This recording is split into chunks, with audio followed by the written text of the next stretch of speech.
Hi everyone, welcome back to another video from Wake&Tech.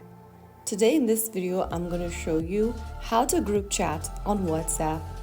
Group chats on WhatsApp are perfect for staying connected with family, friends, classmates, or colleagues. Whether you are planning a trip, working on a project, or just want a fun space to chat, here is how you can start a group chat in just a few simple steps. First of all, tap on the WhatsApp icon on your phone to open up the app.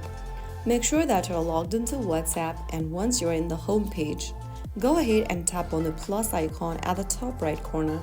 In the pop-up, click on New Group. Now select the members you'd like to add to the group.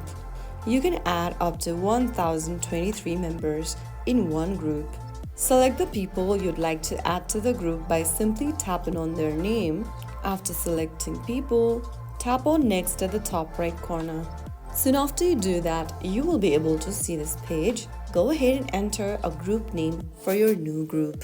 You can also upload a profile picture for the group by tapping the camera button and selecting picture from your device's camera roll, or simply take a picture from your device's camera.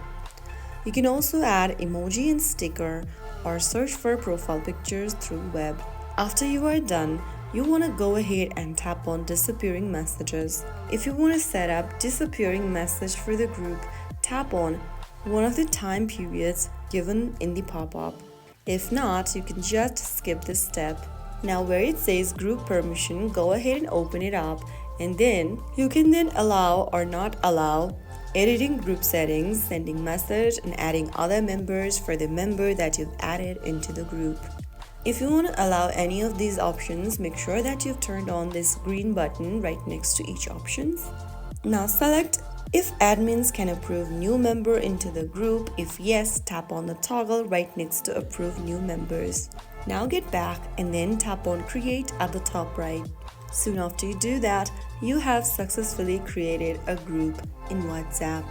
Go ahead and type in your first message and press send, and all the group members will receive the message. And that's it. Now you are all set to share updates, laugh at memes, or organize plans together, all in one chat. If you found the video helpful, don't forget to like, share, and subscribe. I will see you in the next episode. Thank you for watching.